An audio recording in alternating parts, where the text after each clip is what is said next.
Hey folks, let's see. It's Monday night. We're gonna do some game design. We're working on Strixhaven for D&D 5th edition Dungeons & Dragons 2024.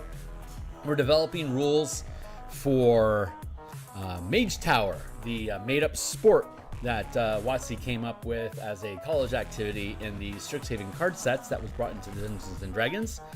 We'll be talking about that, and we're working on the 5e spell ban list for what is and isn't allowed to be used during a match. So give me a second here. I'm going to check in on my signal, make sure that we're coming through clear. I'm going to do some quick social media boosts while we do the intro. I'm going to do some quick social media boosts while we do... Good, it's coming through loud and clear. And let's drop that volume down so it's not in the way of anything good. We're going to grab that link here real quick, and then we're going to do the social media posts here real fast, and then we're going to go through a short intro, which will begin now. Hey, what's up? My name is Phil Kearney. I create role-playing games. I illustrate them. I publish them online. And I've been creating content for Dungeons & Dragons 5th edition on the DMsGuild since 2018. I've been a DM playing D&D since 1987. I've been a Magic the Gathering enthusiast since 1994. And a freelance illustrator since 1999. The first stuff that I built in for D&D 5e in on the DMsGuild was the color mana spell point variant rule system that took Magic the Gathering, the color magic paradigm, and the color mana to pay for casting spells like in the card game, and I converted it into a spell point system or mana system, a color mana system to use in the 5e game engine instead of spell slots and the Vancian spell magic. Not the spell points that are in the DMG 2014. We created something that was a lot more intuitive to use. We've been using that in campaigns at my home table since 2017 when we were playtesting it. And now that we have new rules for 2024, we're going to be updating all of those rules to be compliant with the new mechanics. And while we're at it, we're building a mana option for all of the martial characters, akin to what was in the back in 3rd edition, the Book of Nine Swords, where they had martial classes that had a mana pool that they would spend to channel sword magic, basically to do. Basically to have the same variety of prepared options that casters do wrapped inside the martial frame. The big divide between martials and casters, it isn't power. There was a recent Trentmont video that pretty much demonstrated a squad of champion subclass fighters with a longbow can trash pretty much any other team that they come across, PvP style, in 5e D&D 2024. So power and just raw killing ability was never the issue. And that's kind of been conflated by those that don't play a lot of high-end games. The real disparage and the real divide between martials and casters is that by 20th level in 2024, a full caster has 35 spells that they can choose potentially every day to prepare, completely changing their kit of abilities.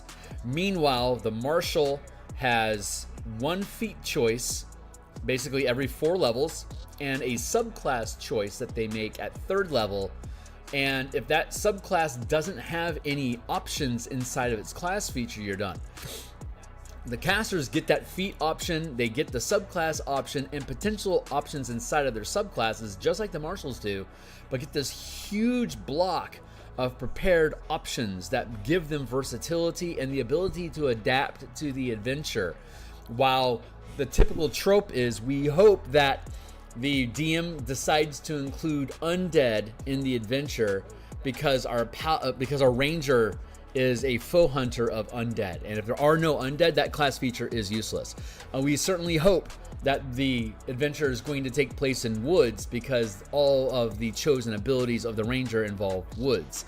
So it's basically DM's fiat if martial options apply, but it's the player's fiat to decide when they're going to inflict spells upon the world. We want to give all 14 character classes, including the Scion.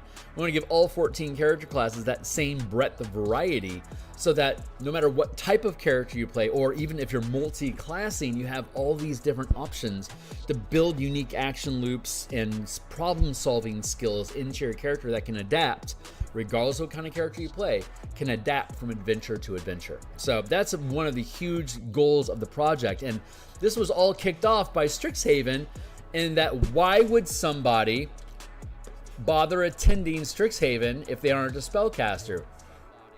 Well, if you have everyone has a mana pool, then Strixhaven isn't about learning how to cast spells. Strixhaven becomes about how to harness and develop and evolve your mana so that you can cast higher level spells or channel more powerful powers.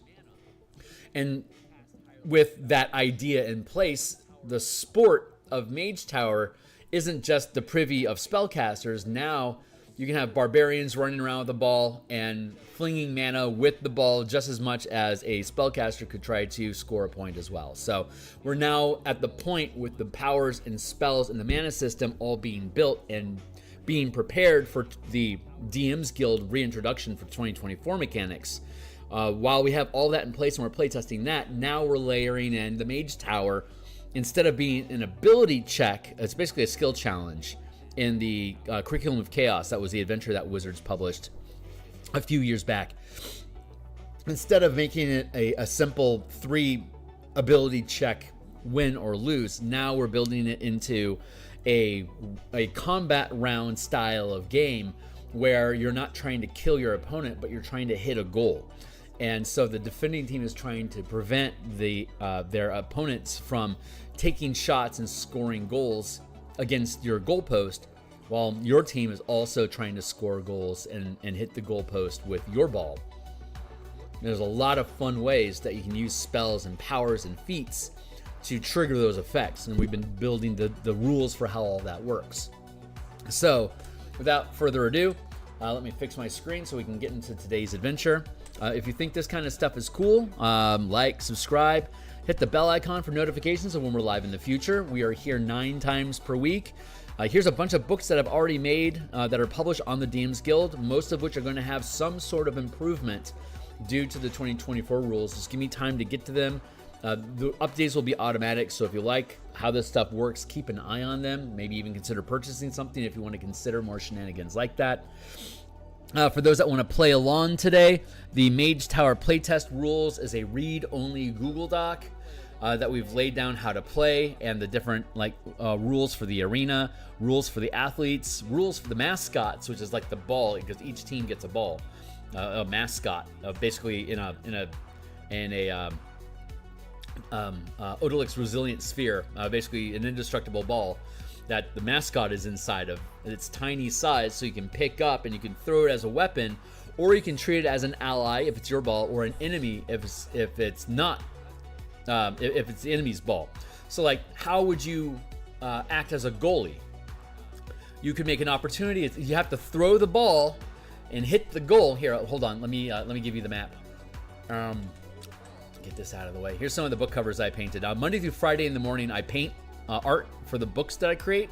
And on Mondays and Thursday nights like tonight, and Tuesday and Friday lunches like tomorrow, we do game design for the books that we create and publish. So right now I've just been focusing on D&D 5e because I love Magic the Gathering, and DMsGuild and Patreon are basically the only 2 places that you go to build that stuff. Patreon as fan content, and on the DMsGuild as actual published content. So I publish things on DMsGuild, and then I expand on them on Patreon. So stick around, check all those links down below.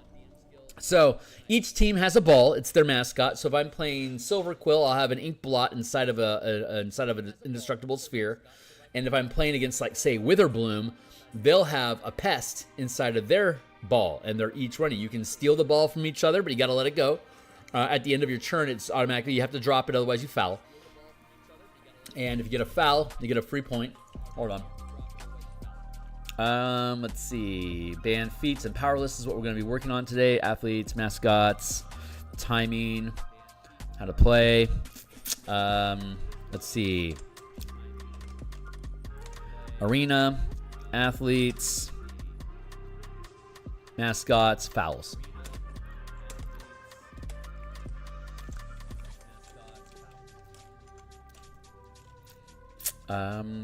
When you foul,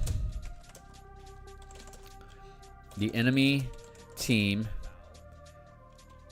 has one shot at normal range with advantage to score versus one defender to score a point. Things that trigger a foul.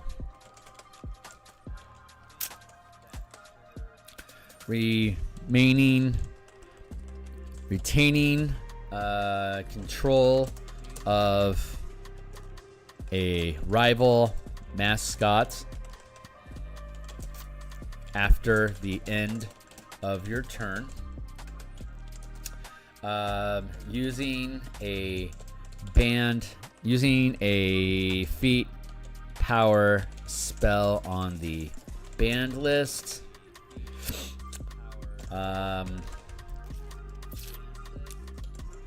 Damaging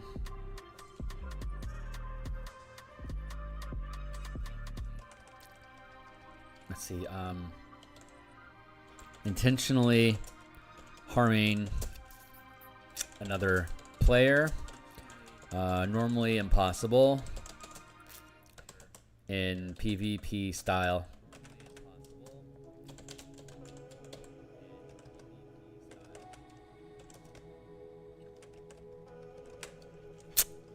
Okay, so you normally can't deal damage to each other. Like the damage that you deal, like if you throw a fireball onto the field and hit a couple players, they're not going to take any damage. We don't deal damage to each other in the game. However, the amount of damage that you deal will force a Constitution saving throw for your concentration, for instance, if that's how you're using concentration. You can deal damage to trigger concentration checks because maintaining concentration to have buffs and stuff active while you're playing is totally legal.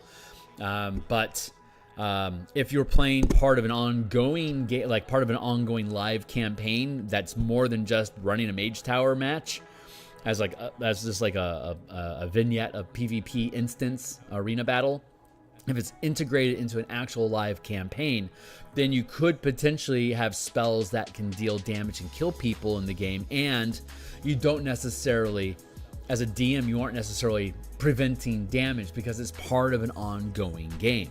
So the threat of one athlete killing another, you potentially want that to be a possibility, although the game is designed to not deal any damage to each. Like, you can't reduce each other's hit point pools as part of the match. That's just one of the friendly ways to play the game. But you could potentially play it so that, like, if you cast Disintegration, you could just flat out delete somebody, and that would be a foul. It would also probably get you kicked out of the game and potentially tried as a criminal. So I mean, there you go. But generally, so we're just outlining it because that is a rule, although we normally don't have to deal with it. Today we're going to continue working on the banned spell, power, and feat list. Oh, I was making a point. There's a lot of neat rules that exist in 5e that makes this kind of a game really easy to do. Like for example, we were talking about somebody's taking a shot at a goal. All they have to do is hit it and deal at least one hit point of damage to be able to score a point. A monk could potentially deflect attack because it's a thrown weapon. You could potentially deflect attack, reducing the damage to 0 and thus catching the ball. And then by the end of your next turn, you have to let it go. But you could also do things like your enemy, when your rivals throw their ball to score a point on your goal, the ball, as I said, is treated both as an object because it's a thrown ball, but is also treated as a creature for interaction with mechanics. So, like, for instance, if I am a goalie, and a ball is being thrown at my goal, I don't want to be in the same space occupied by the goal. I want to be in front of the goal, because if the ball passes me and leaves my area, leaves my reach, I can make an opportunity attack against it. And one of the options you have when you make an opportunity attack is to grapple. So you can grapple the creature, which is the mascot in the ball, and so you can make an attack to grapple it. And then instead of, it would normally be like it'd be a saving throw against your save DC, but since we aren't letting the ball or the mascot make a saving throw, we instead make it a dexterity or strength saving throw that the goalie makes to catch the ball to DC 5. Actually, it should be the target. It should be the target of the of whoever threw the ball. Would actually be the accurate way of portraying that. Hey, Renetico, it's good to see you, man. So we're just clarifying some of the mechanics here. But that's like a really good rule of like how can you make being a goalie in 5e combat mechanics work.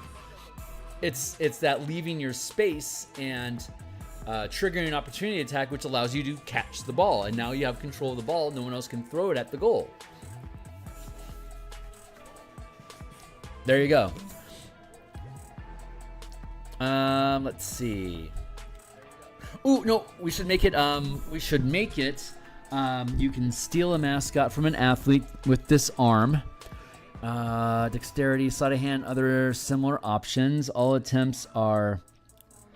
Let's make them. Let's go with all attempts are opposed.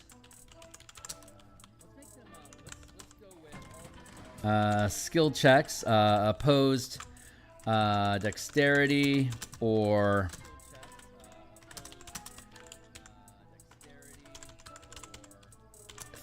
Strength checks.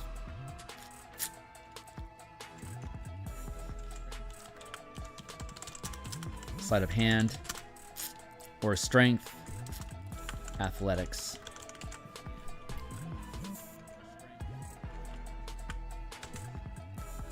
So you can steal a mascot from an athlete with disarm. All attempts are opposed, dexterity, sleight of hand, or strength athletic checks.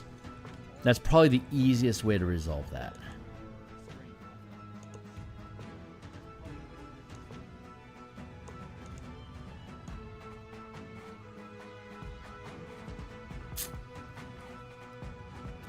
Let's see. You can steal a mascot from an athlete with the disarm action. Dexterity, sleight of hand, ability check, or strength athletics check.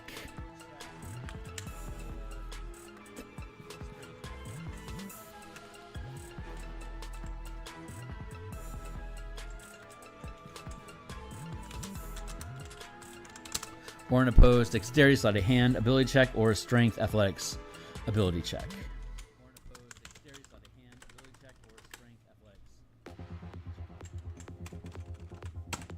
There, and let's see.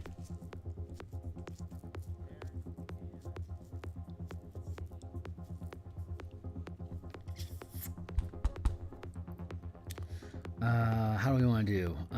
Athletes, fouls, mascots. A defender.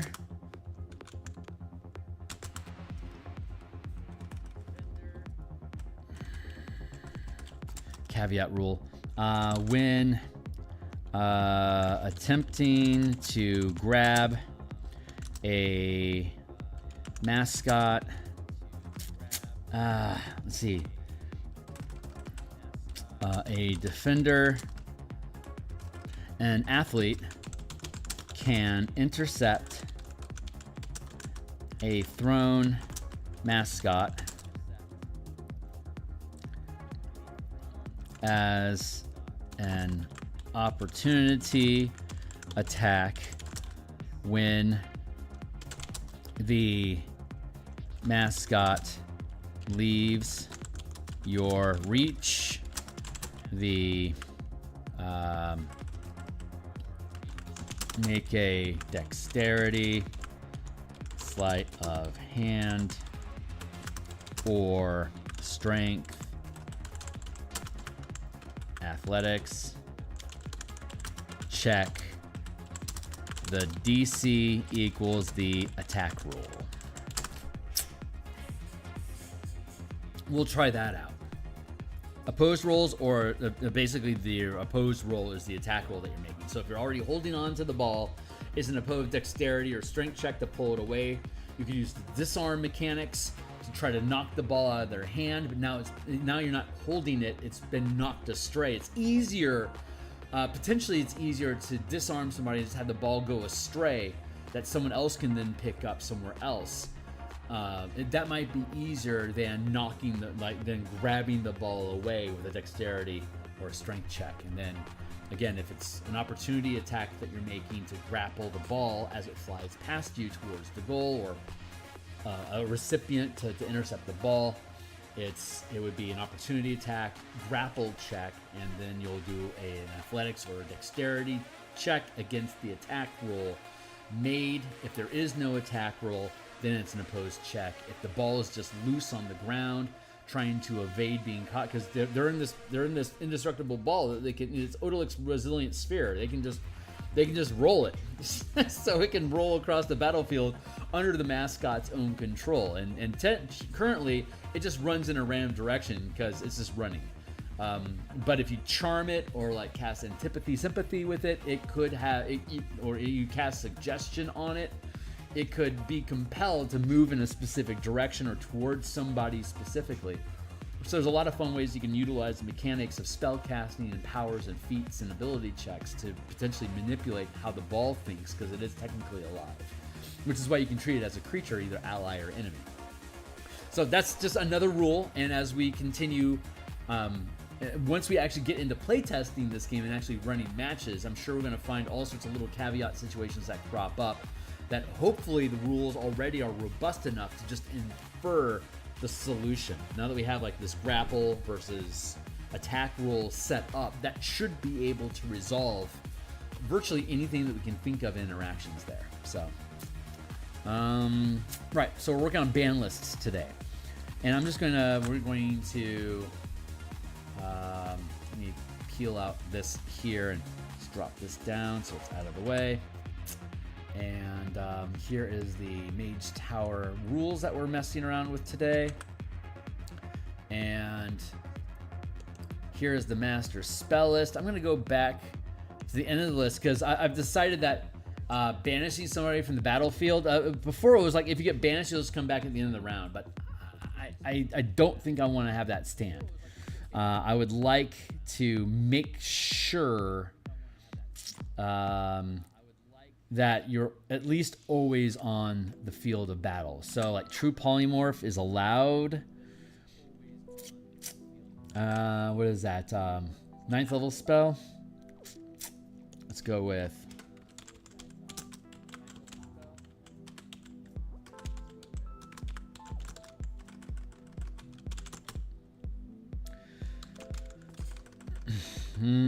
you must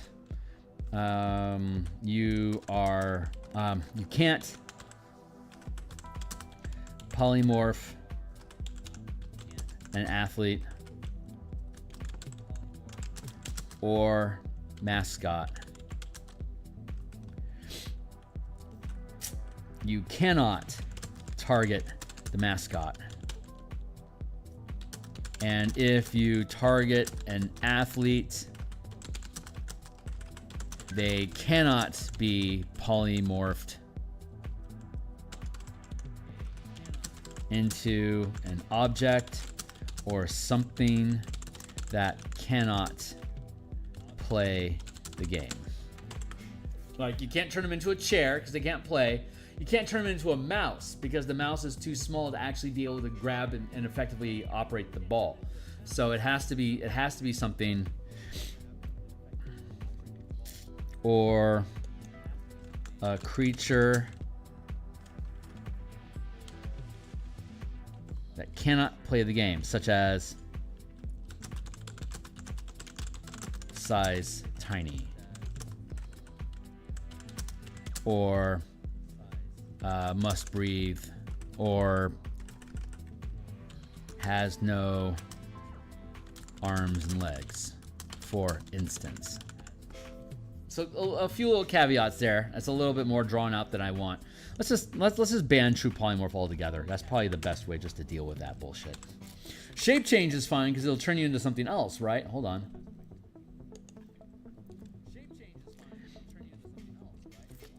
Into another creature.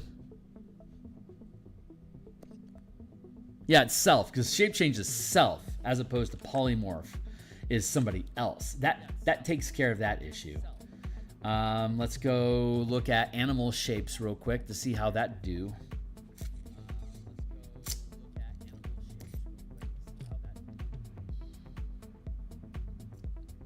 First side has projection, tsunami.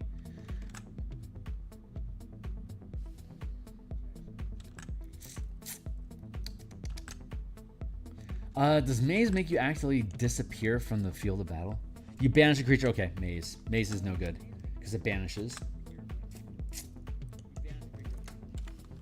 Cannot leave the arena. Hey, what's up? The ball deciding to win the game by itself. We can't expect God to do all the work.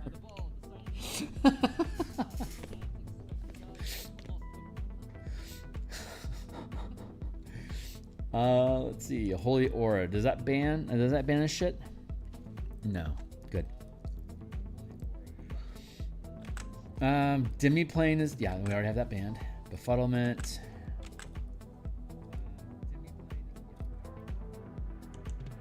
Next.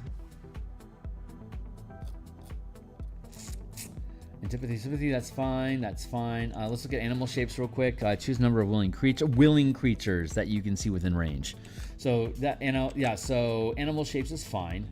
Teleport is a no. Teleport is a yes, but you have to stay within the confines of the arena. So that is actually okay.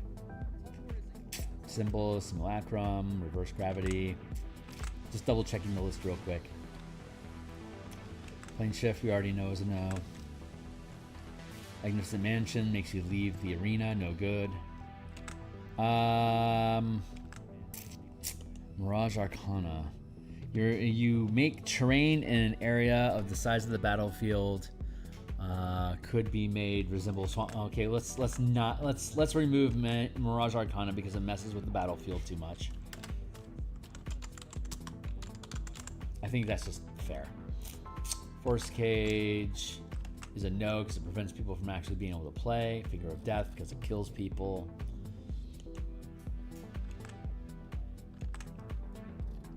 Word of Recall is a teleportation effect. Etherealness, no good. Divine Word banishes things. That's no good. Conjure's okay because it's an area of effect that causes a concentration check. Reader Call, Nixed. Wall of Ice, no dome or sphere, but you can make a maze. You can make a maze out of the wall of ice or wall of stone or wall of fire. You can make this labyrinth that people have to run through to get to your goal, or the opposing goal, either way that you want to play it. But you can't make a dome that seals off access to the goal, so you can't take shots at it. That's banned. What's up? Or where's the alternative game mode where everyone is a ball? And half of the trick is figuring out which two mascots are the real ones you need to score with. I think you could potentially. I think that could potentially be allowed, like with a. It's like with an illusion spell, like to change the illusion for like who's actually carrying a ball or not. I think that'd be fine. Like a mirror image, you got to guess which of the images is actually the real athlete holding the actual ball, because they all look like they're throwing it. I think there's potential there.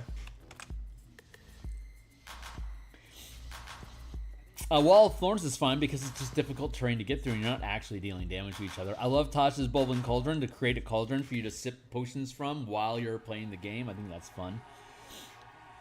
Summon Fiend.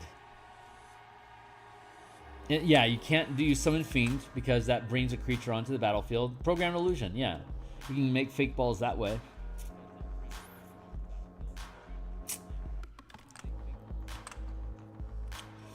Planar Ally. Yeah, we already have that next. Magic Jar is gone because that disables somebody's ability to play. Next. We'll get through the spell list today. We'll potentially get through the feats and powers tonight as well, which means we might be building characters as soon as, probably not tonight, we'll probably start to actually be able to build athletes tomorrow and start demonstrating how we can build characters around the theme of being an athlete. Hero's Feat, whatever, harm, fine, guards, wards, we already went through that. Forbiddance. Create a ward against magical travel that protects a large area. In addition, the spell damages types of creatures that you choose. Choose one more of the following. When a creature of the chosen type enters the spell's area the first time. That's fine. You're not actually dealing damage to anybody inside the game under normal circumstances, so that's fine. Flesh to Stone is a no. It should be a no. Oh, it's a condition, but it would immediately end. So... the petrified condition would automatically end after one turn. It takes 3 failed saves of being stunned just to have the petrification take effect. And then the petrification would just automatically end after the first round. So at most, it would take you up for 4 rounds, assuming that you failed every single saving throw. Eye Bite? What does Eye Bite do?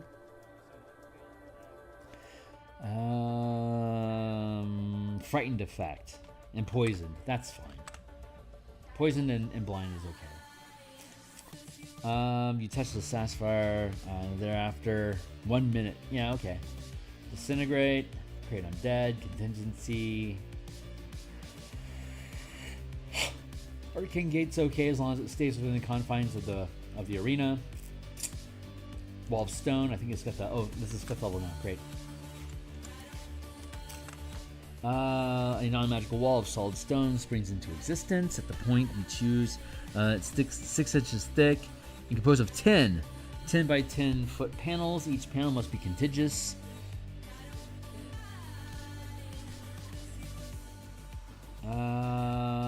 Wall can have any shape you desire, but we can't create a closing. So Wall of Ice, so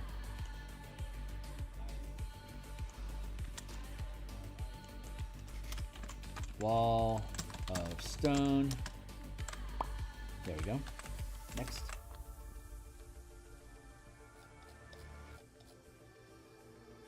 Back in it to win it.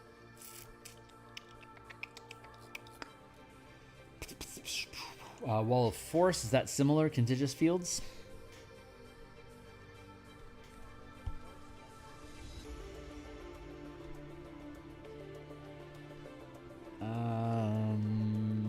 Good. Wall.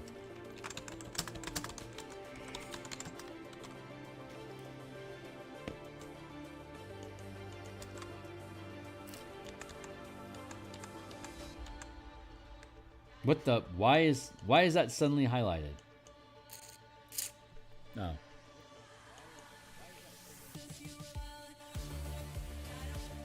Find function.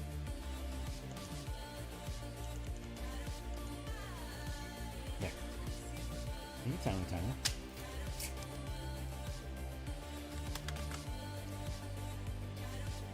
Tree stride, there's no trees, so it's kind of irrelevant. Whatever.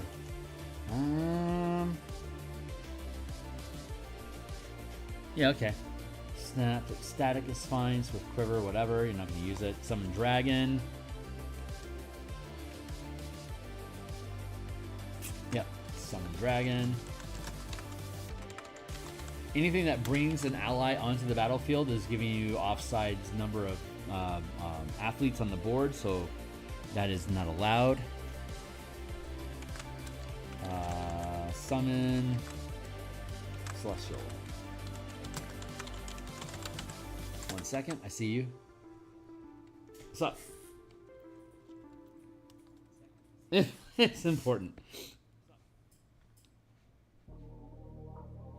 Yeah, mirror. Yeah, it'd be great. Technically, there's not new allies. There's not more athletes. It's just illusions of them, right? That's fair. Seeming. I bet this is gonna be a good one. You give an illusionary appearance. Oh, just an illusion appearance. That doesn't matter. I was thinking of the one where you're invisible, but you create a false image of yourself that runs around and does things independently of you. Different thing. Planar binding. How does that work? You attempt to bind a celestial to your service. That's a 1 hour casting time, so it's kind of irrelevant. Pass wall. It doesn't really matter. Mislead. Maybe this is the one I'm thinking of. You gain the invisible condition at the same time as illusory double of yourself appears where you are standing. The double lasts for the duration, but the invisibility ends immediately after you make an attack roll, deal damage, or cast a spell. As a magic action, you can move the illusory double up to twice your speed and make a gesture, speak, and behave in any way.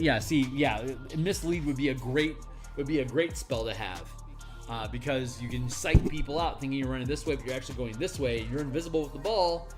Meanwhile, they're chasing after your illusory self. Love that.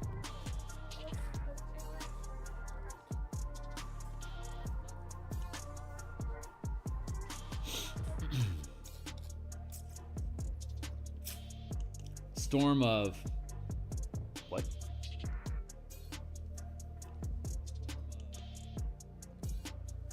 Who the fuck is Jalarzi? Anyway, whatever. You unleash a storm of flashing light, that's fine. Blinded and deafened, that's cool. Insect plague, whatever. Hold monster, that's fine. Hallow doesn't matter. Greater restoration doesn't matter. Gesh doesn't really matter. It takes too long to cast it anyway. Dream doesn't matter. Dominate person, that's fine. It has saving throws though, right? One humanoid you can see within range must succeed on a wisdom saving throw or be out of the charm condition. Target has advantage on the save if you or your allies are fighting it, which would count. When a target takes damage, it repeats a save. Aiming the save on, well, technically, even though it's not actually taking hit point damage, it is taking damage. It's taking damage in the sense that you could have your concentration spoiled. Even though it can't kill you, it still counts. So I would say that qualifies. In the same plane material, on your turn, you can use this link to issue commands. If it completes the order and doesn't receive further direction from you. Yeah, so you'd want to chuck a fireball into a crowd with Dominate Person on it because it could break the concentration, but it wouldn't kill them. You can command the target to take a reaction, but you must take your own reaction to do so. Okay, that's cool. Dispel Good Evil, that's fine, that's fine, that's fine. Yawn. Not an ally, just an area of effect. That's fine. Cone of Cold, that's fine. That's fine. That's fine. Cloud Kill, that's fine. Down, down, down, down, down. Bigby's Hand would be great for this. I would love to have that active. How fun. Banishing Smite is a no. Because it banishes things. That's bad game. That's a foul. Awaken, that's fine. Anti-life shell, how does that work? Self only.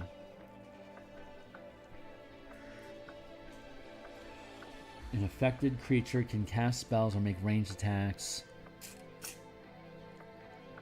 Or prevents creatures other than constructs and undead from passing or reaching through it. Let's make that a no-go. Because you can just squat on your goal and then nothing alive can get close to it. I think that's fair. Hey, what's up, Francois? Animate objects. I'm fine with that. Actually, no, I'm not. Animate objects adds allies to the battlefield, so that's no.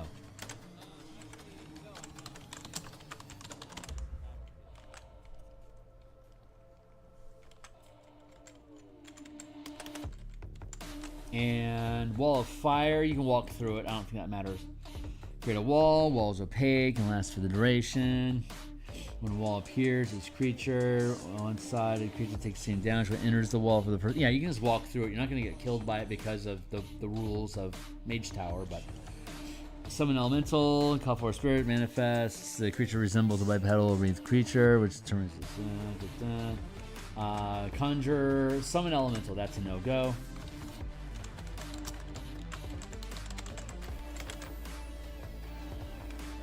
Summon Construct.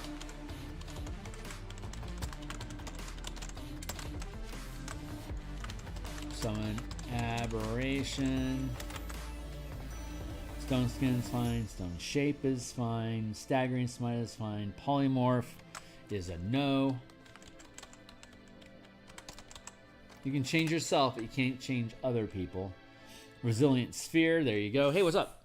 Don't squat on your gold. Might not come out as easy. Resilient Sphere. A shimmering sphere encloses a large or smaller creature or object within range. An unwilling creature must succeed.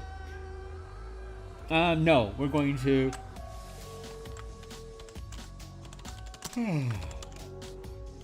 Resilient Sphere. That prevents you from being able to pick up and throw a ball. Like it prevents you from engaging the battlefield. So I'm going to just rule no on that one. The Resilient Sphere, coincidentally, are what the mascots are sealed inside of during the match. So they get to break the rules. Mordenkainen's Private Sanctum.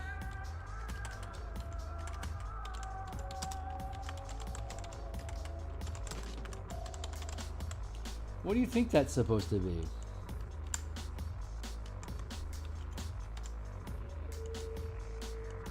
They're fine with it now. What else you got? Okay, creature, that's fine.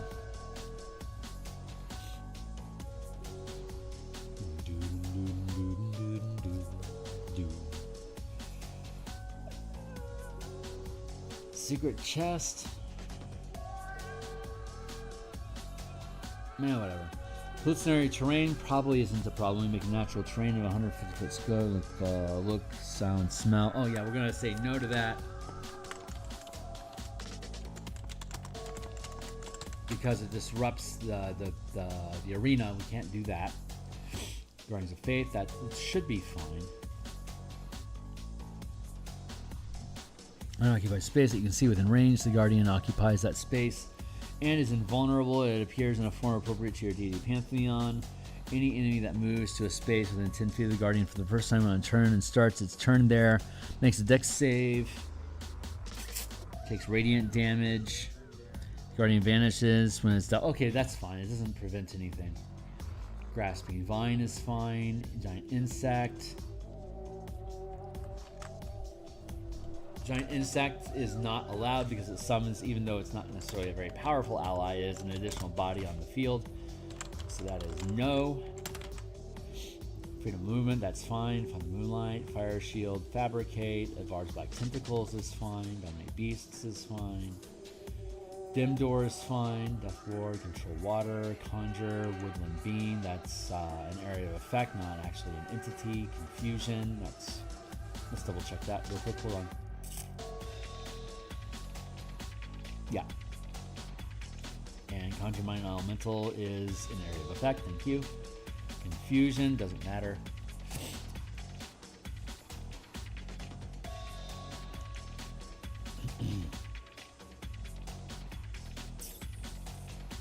Compulsion is fine. Banishment is no. Removes you from the game, so you can't use that. Wind Wall is tiny sized projectiles. Wall of strong wind rises from the ground at a point you can see. You can make the wall up to 50 feet long, 15 feet high, 1 foot thick. And you can shape the wall in any way you choose, so long as it's one continuous path along the ground. Strong wind keeps fog, smoke, other gases at bay. Small and smaller flying creatures or objects can't pass through the wall. So we're going to have Wind Wall. And as always, it's no dome or sphere. Panels are okay. So you can make like a maze that people have to roam inside of to get to. Panels are okay.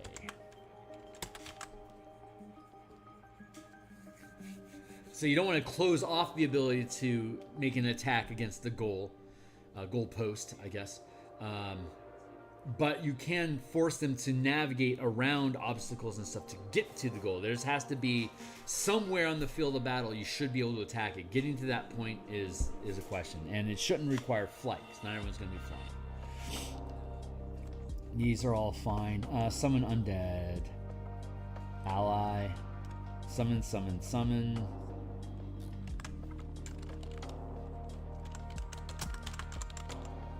Summon undead. Summon Fae. Hey, what's up? How about a column? Yeah, that'd be fine. Right on, Hernico. Yeah, a column would be fine. Hold on. Yeah, like even a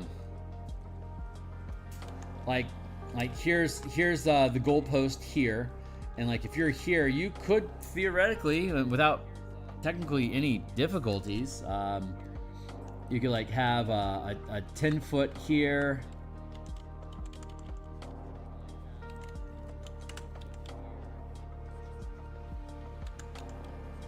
What the? Thank you. You have like a 10-foot panel here, another 10-foot panel here, 10-foot panel here. Even something like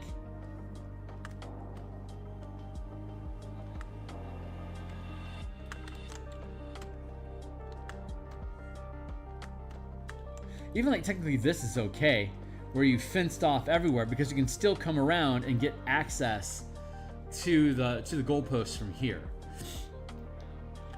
So I'm okay with that for now.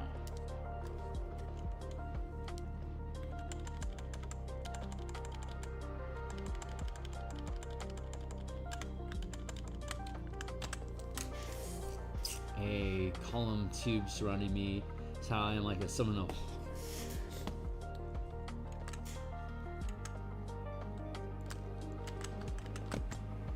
I don't have a problem with that.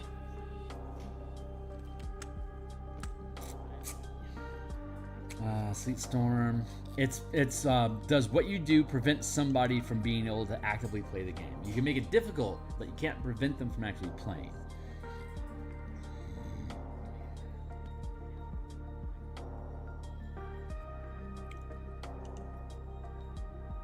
Protection from energy. Thank you. The duration will increase your touch has resistance to one type of damage you choose. Okay. Plant growth, that's fine. Phantom Steed, that's technically a no. Wait, hold on.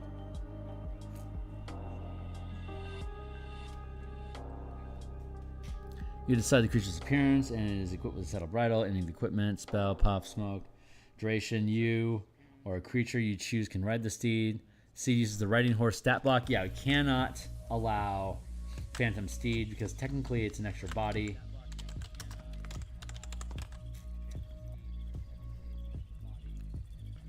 Can move 13 miles in 1 hour. Then the spell ends. The steed gradually fades, giving the rider 1 minute to dismount. Spell ends early if the steed takes any damage. And you know what? Honestly, no. Technically, that's okay because you can't have it act. All it can do is move. So you can Phantom Steed up and then just be able to move quickly on the battlefield. I'm okay with that. On the stone, that's fine. Magic Circle, Lightning Bolt, Lightning Arrow. Tiny Hut is no. Leomund's Tiny Hut. Hunger, Haste, Glyph.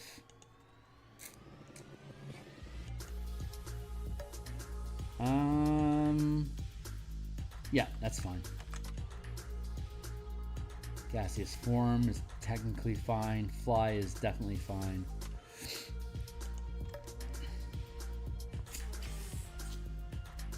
Is stone to mud in 5e? No, it technically doesn't exist in 5e.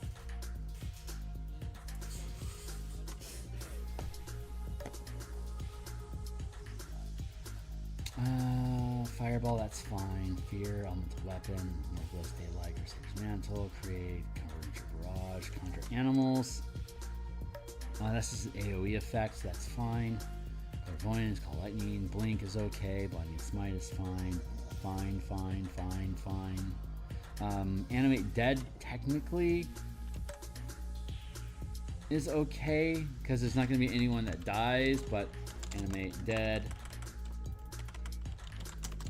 Technically, Animate Dead is designed to bring additional allies with you, so that technically means it's not allowed.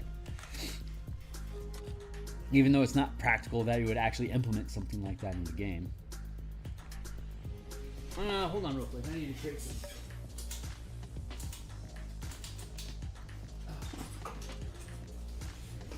Turn on my overhead fan. I'm overheating a little bit.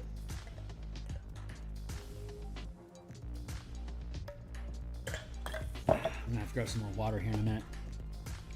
Rope Trick's gonna be a no. Web is fine.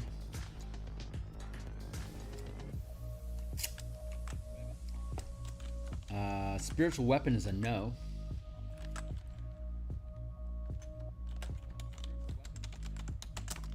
Same reason that Animate Object is not allowed. It's bringing an extra entity that you can control onto the battlefield to give you more action economy.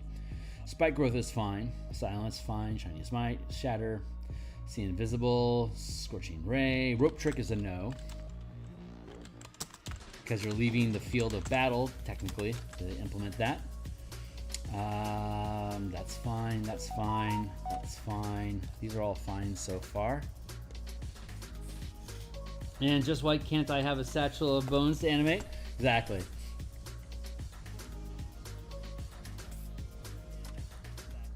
Because now you would have a mismatched number of allies on your team versus your enemy's team. Mind Spike, also have an arrow, magic mouth, locate object, that's fine, that's fine, that's fine, that's fine, that's fine. That's fine.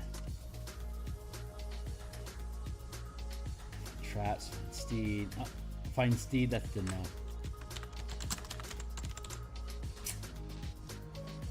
Let's add in the rule. Ban feats, powers, and spells. Cannot damage mascots. Cannot force a creature to exit the arena.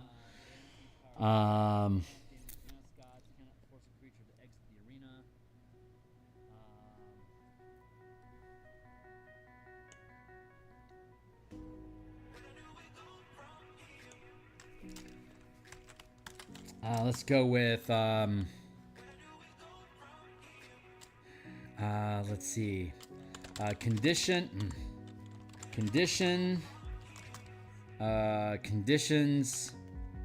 afflicting an athlete automatically end after 3 rounds if the athlete hasn't ended the effect sooner. There you go.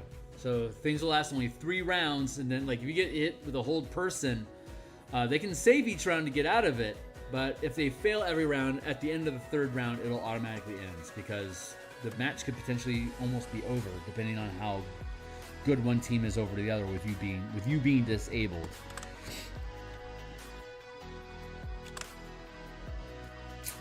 Oh, let's do it this way. Conditions afflicting an athlete. Conditions afflicting an athlete automatically end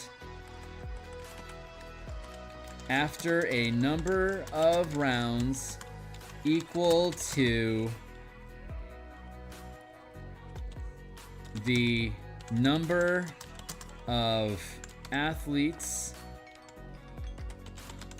on each team minus 1. So for example, I'm going to write so, period. For example, a game with teams of 3 athletes each. Conditions affect the target, affect an athlete for at most 2 rounds, period. While teams of 5 can affect, teams of 5 have conditions last up to 4 rounds. If not ended sooner, period. There you go. Because like it's a 2v2 match and you disable one of those two players. It's 2v1. That's too much power balance. That effect, you can hit with that effect, but it's gotta end the next round. It must end. If you've got 5 people, a 5v5 match, there's going to be a lot of, there's potentially going to be a lot of prevention. So the match should be able to drag on longer. So you being disabled for an extended period of time should not be as problematic as it would be on a 2v1, for instance. Like 4v5, that's not so bad. I think that's fair. That feels fair.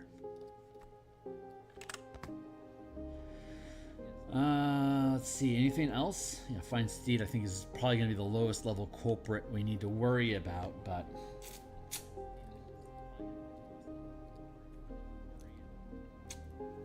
that's fine. Nothing wrong here. Nothing wrong here.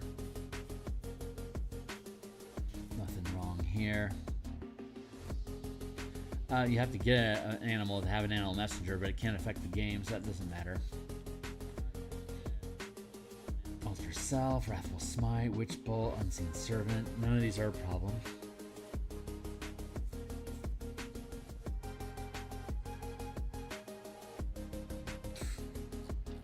Yeah, these aren't a problem.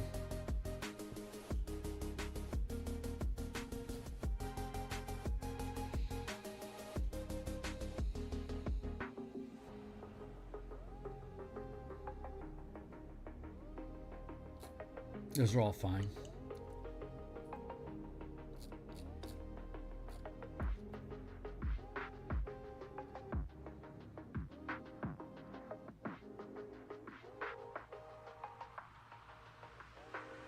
These are all fine. Compelled Duel is great because technically you're attacking. You want to attack the goalpost, but if you move, if you attack something other than whoever casts Compelled Duel, you're at disadvantage, so you can tag somebody and give them disadvantage during the Compelled Duel. I like that. I just like that. It's nice.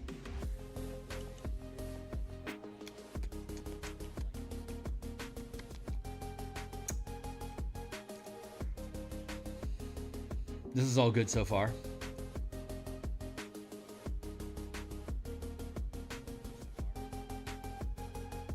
Yeah, this is good.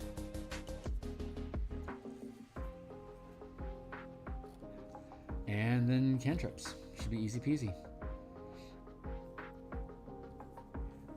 I actually like Thorn Whip used with Warcaster because opportunity attacks. When an object leaves your reach, you could cast a spell that targets a single creature instead of making an attack. So instead of grappling, you could make a Thorn Whip attack, and if you hit, you could pull the ball 10 feet closer to you, thus canceling its movement towards the goal, preventing it from hitting the goal because you've dragged it to you. I think that's fun. Okay, cool. So the spells are all good. Let's go through.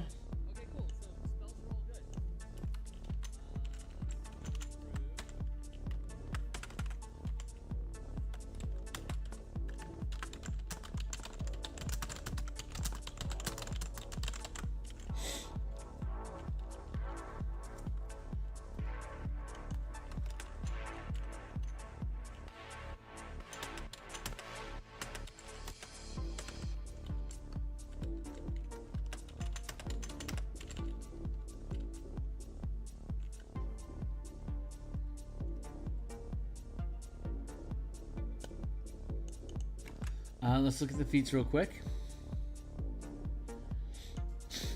Yeah, core rule. How many are there? Hopefully only one page. Good, one page. Weapon Master, that's fine. Warcaster, that's fine. That's fine. It's fine. Fine. I can't imagine anything here not being okay.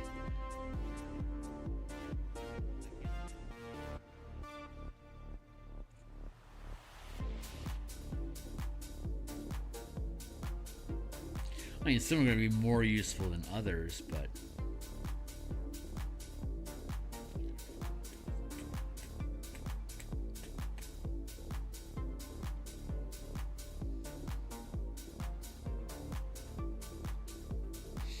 let's look at these boons real quick just to make sure. Boon of the Night Spirit.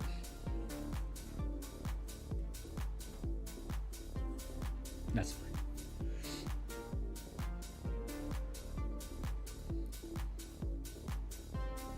Boon of Irresistible Offense. That's fine. Boon of Skill.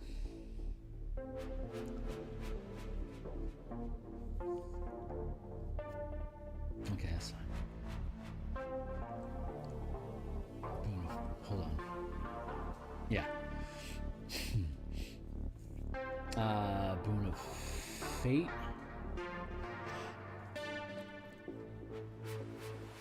Okay. Combat Prowess. When you miss with an attack roll, you can hit instead.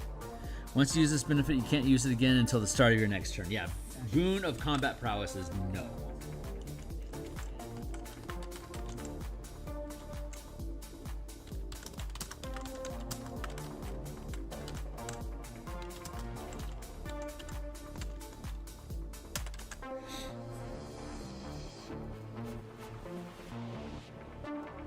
And the rest of them are okay. Cool, so feats are cool.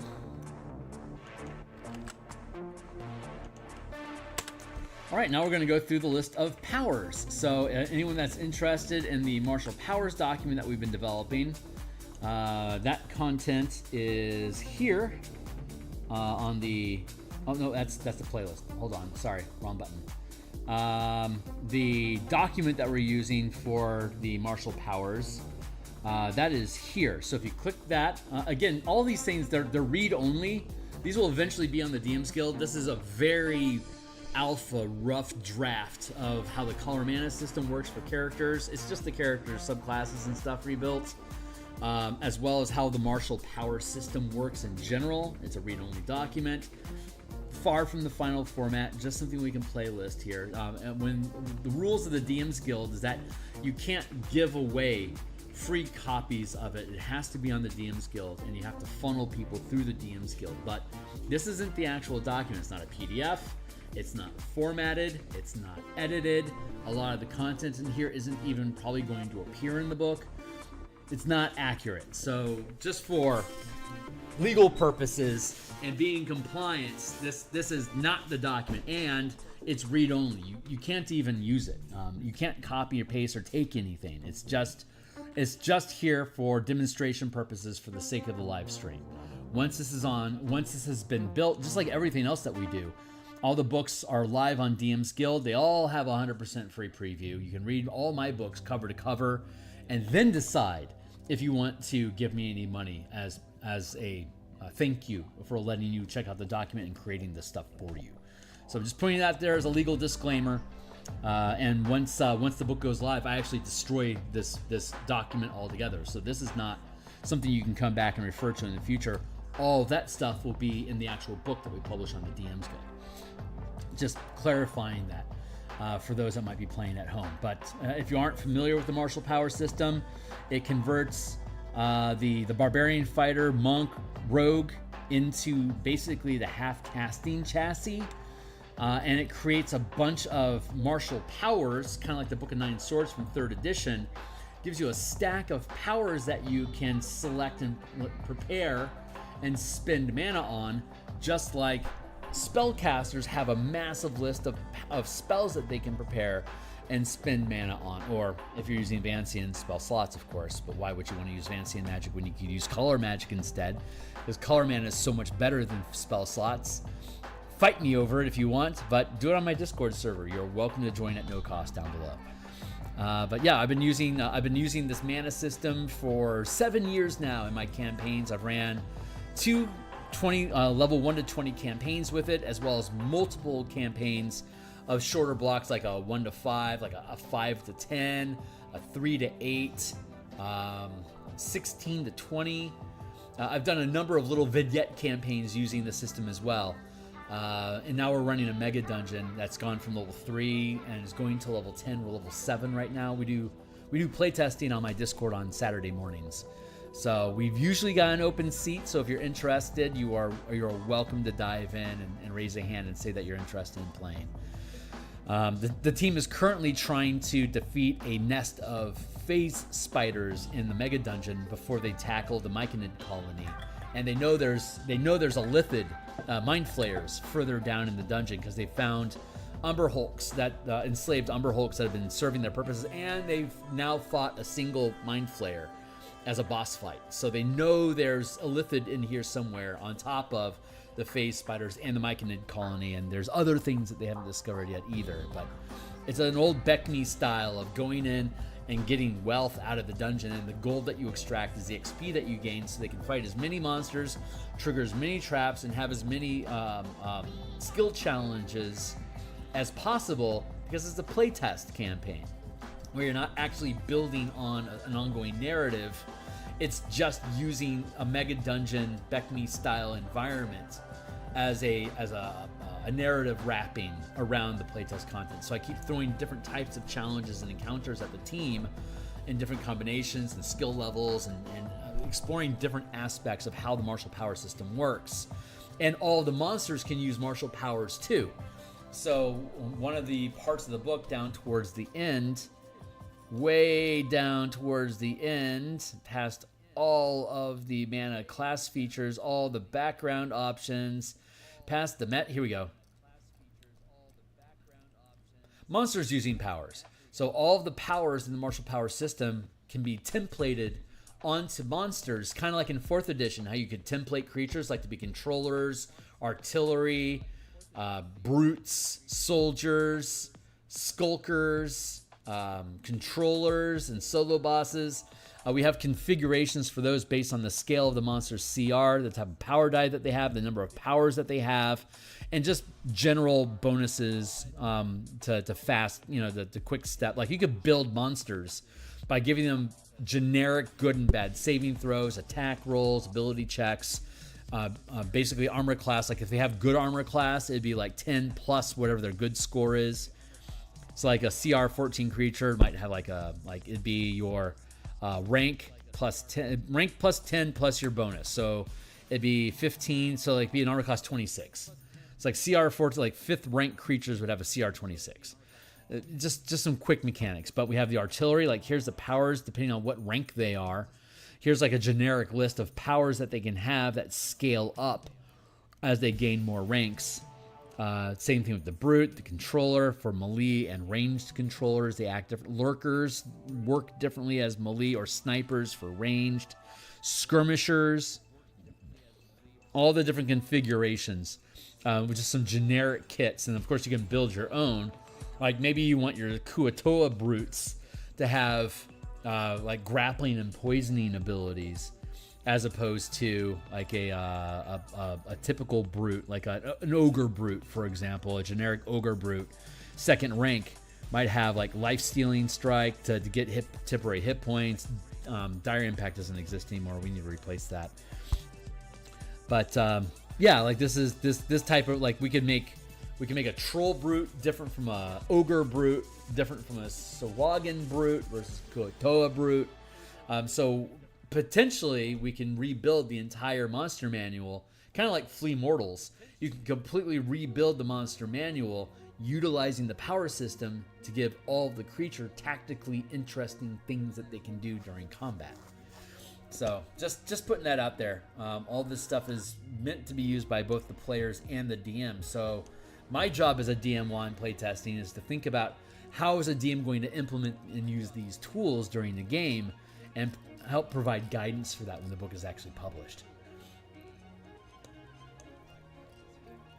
So let's go through the meta power list. First, we already know that all the feats are okay, except for the feat of combat prowess. We banned the boon of combat prowess because it allows you to automatically hit, and that's what you need to do to score a point. So we don't want you automatically scoring points each round. That's lame. Cannibalizing power, efficient power, opportunist, reactive maneuvers. Opportunist is great. You can take a number of additional reactions each round. You know, this is new, actually. We had to rebuild this because it wasn't working right in the playtesting, so I wanted to rebuild it. So now opportunist works like this. Hold on.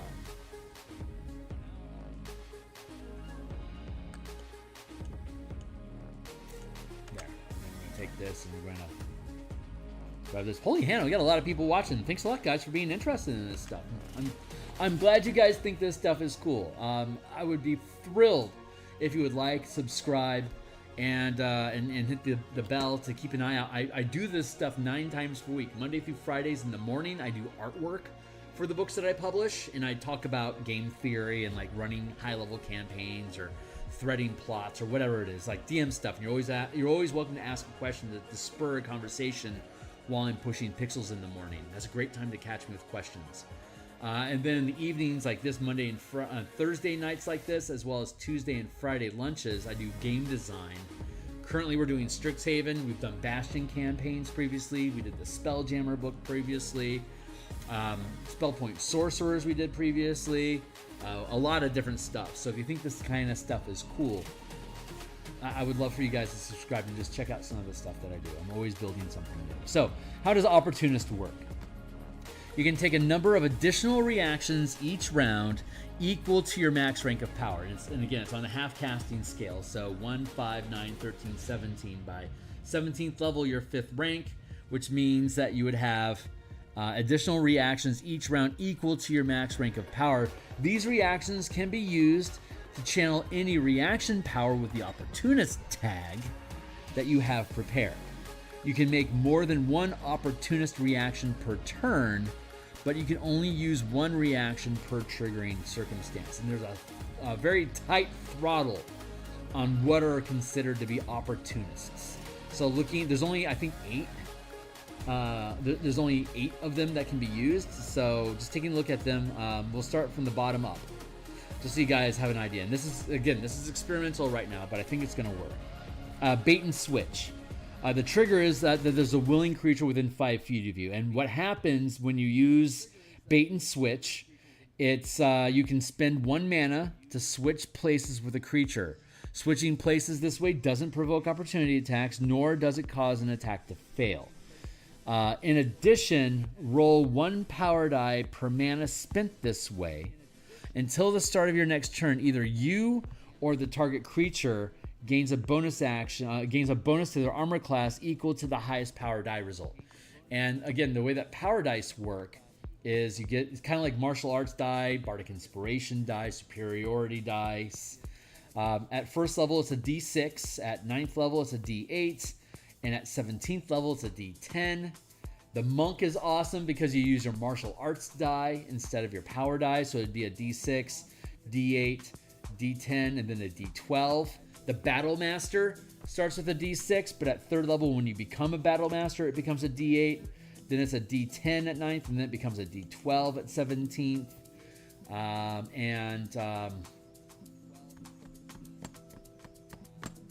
I feel like there's another one that gets a boost like that, but I can't think of who it is offhand right now. But that's basically how it curves. So when you roll a power die, if it deals damage, the number of dice, like you can throw a number of dice equal to your max rank of power, costing 1 mana a pop. So like if I was 9th level and I say wanted to deal extra damage, like with I don't know, like with Staggering Strike, for instance. Then I would spend 3 mana. I'd deal my weapon to damage like normal. I'd deal an extra 3d8 damage and add up all that damage to the attack, just like a Paladin's Smite. Similarly to a Paladin's Smite.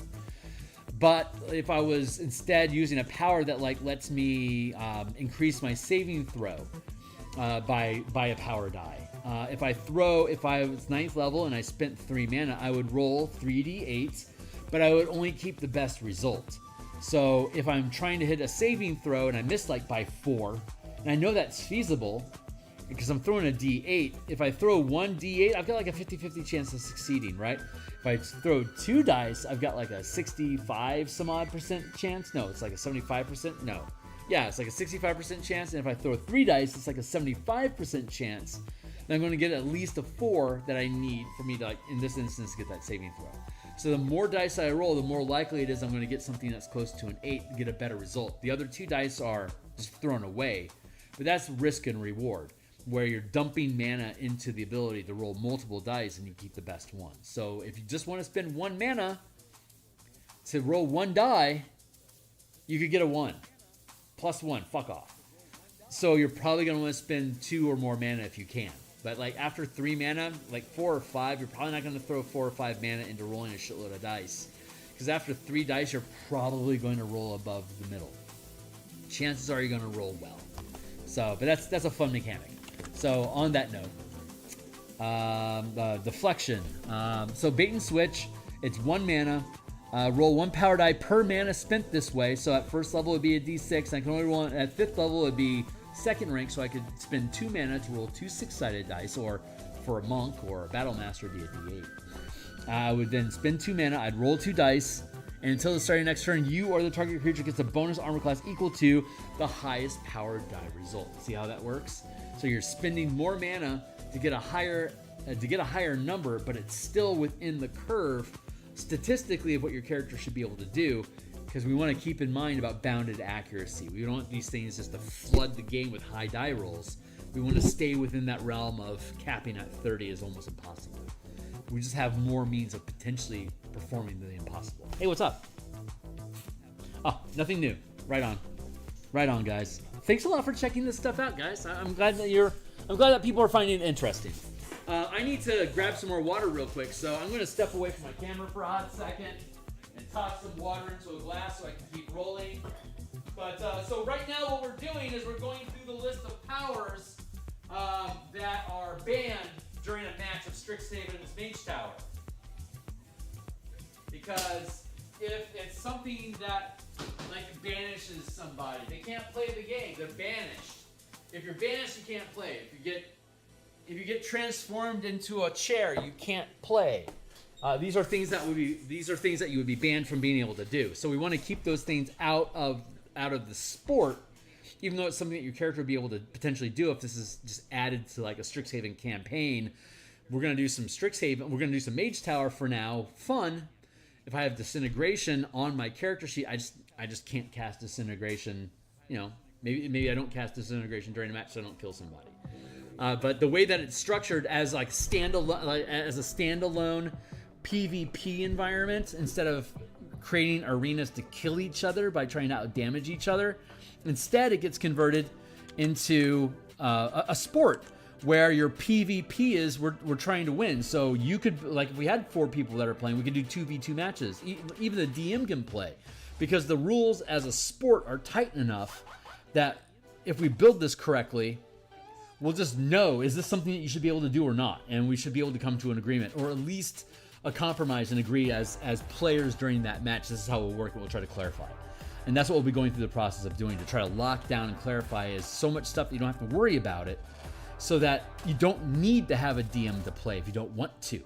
Everyone can play, which is ultimately what Wizards of the Coast wants, everyone being a player. Well, here at Phil Kearney Creations, we're actually creating a version of 5e where you don't need a DM. How about that, Wizards? You didn't think about that when you made Strixhaven, did ya? Did ya? I'm just down the street. You guys can hire me. You just won't take my calls. So we just build stuff on the DMsGuild, and we'll just keep building stuff until I die. But yeah, as a PvP environment, you're not killing each other. You're trying to win a tournament. And if you have a pool of friends, or like the Strixhaven Discord channel, for instance, you could set up, let's have some, Mage Tower matches. You could run an entire Mage Tower campaign where your characters are part of a sports team that's going around the multiverse, as part of a season of Mage Tower, and all the combat that happens in the game is you ranking on the ladder of the tournament, and then setting where your next adventure is going to go to. And then out of the tournament, for the next 2 days while you're there in town, you could do like investigation stuff, you'd have exploration challenges, social challenges, but rarely would you need to actually have like combat inside the game unless you want to threaten the characters' lives. So you could have a very much like a Josie and the Pussycats sort of thing, where you're going on a concert, and each concert location creates a new 18 style adventure, like adventure of the week for you to deal with. And oh man, we got to wrap this up. We have a match we got to get to. Let's go. And so then the combat aspect of the game is playing Mage Tower, which doesn't kill you, but it is a way for you to scratch that combat itch.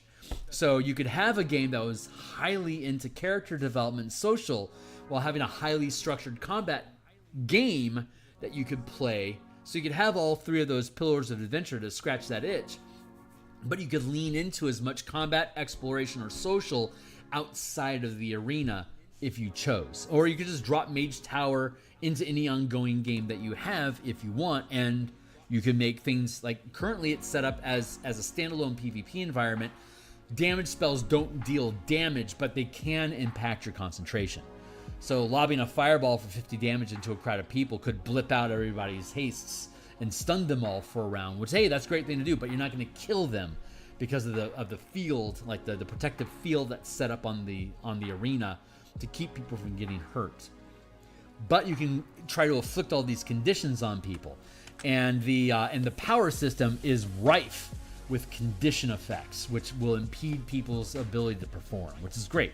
But we were talking about the opportunist. So deflection is another. There's only like 8 opportunist powers that exist. So opportunist, as a reaction to when you or an ally within reach of your melee attack are hit by an attack roll from a source that you can see, the attack is re-rolled, taking the new result. This new result cannot score a critical hit.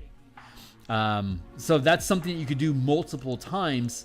Like if you have, so the way that, and the way that opportunist as a feat is set up,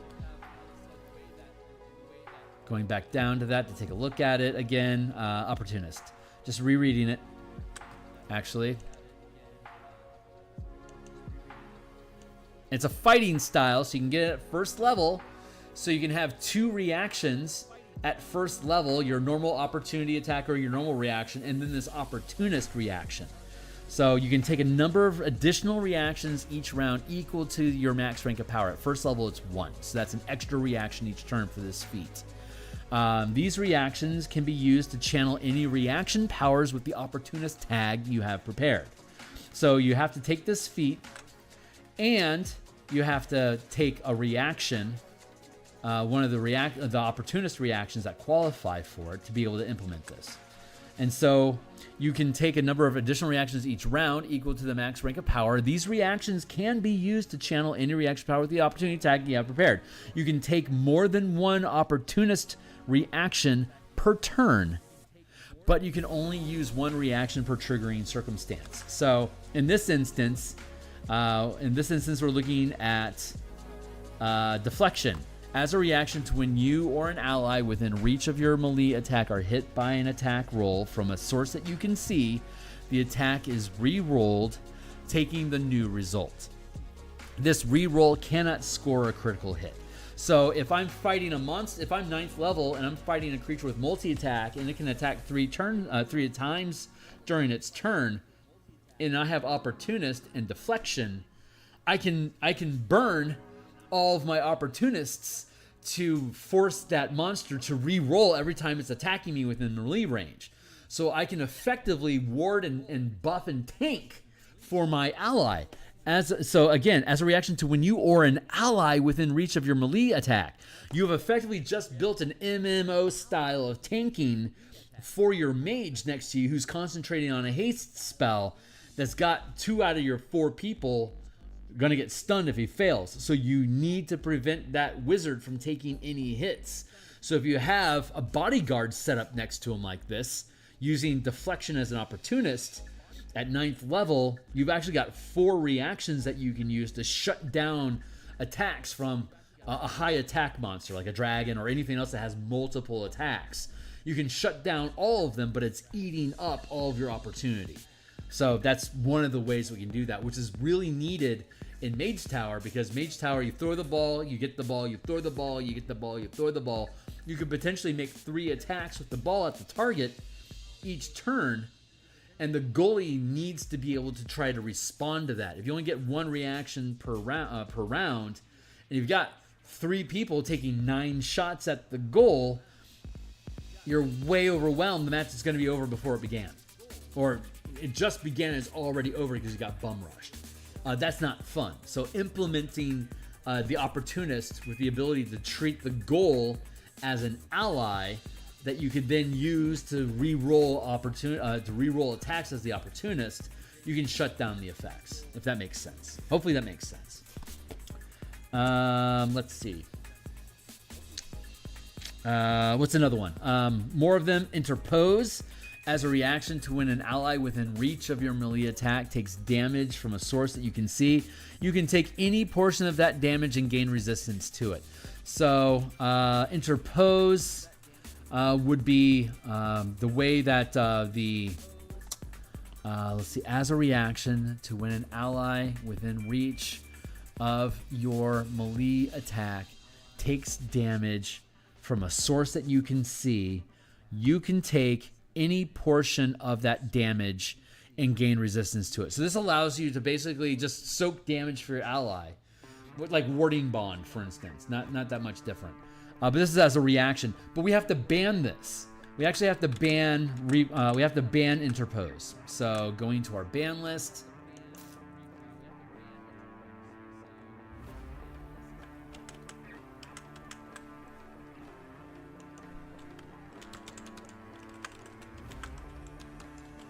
Because the only way to score a goal is to hit the goal and deal damage to it.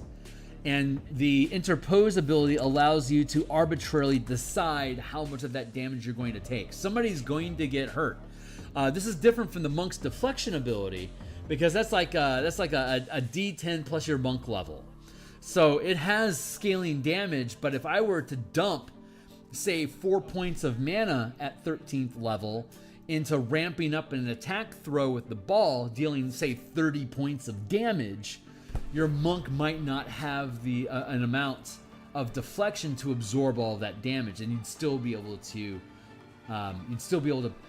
score a goal, because you're able to get through the monk's defenses, because the amount of hit points that the monk absorbs is a variable. With the interpose reaction, it's as much as you please. And so if I have interpose as a goalie, I'm automatically going to choose, I'm going to absorb all the damage that the goal would take, and thus neutralize your ability to ever score goals against that goalie. So that's broken, which means we have to ban it. Wasn't sure if there was going to be any bans out of the power list, but I'm happy to see that there's at least one that we were able to identify. It means we're doing our job.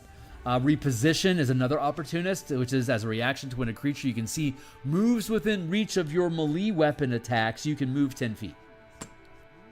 And then retaliate as a reaction to when to taking damage from an attack, you can make a weapon attack against that creature if it's within reach of your weapon. But you have to take damage to deal the damage, so it's a loss reward thing. This is the only one this is the only opportunist ability that actually lets you. Actually, as a reaction, I need to remove that. That can't be an opportunist, because you're going to be able to way overpower stuff. It's going to allow you to kill things too quickly. I can't allow that. So it's a very short list. 1, 2, 3, 4, 5. Yeah, there's only 6. There's one. Hold on, was that right? 1, 2, 3, 4, 5. Yeah, 6. Number 5, roll with the hit. As a reaction to taking damage from an attack, you reduce the damage by half. And then double defense barrier is as a reaction to a source that you can see targeting you with an attack. You create a momentary 2-dimensional opaque barrier made of force, occupying your space and granting you full cover against the attack, causing it to automatically miss, causing the attack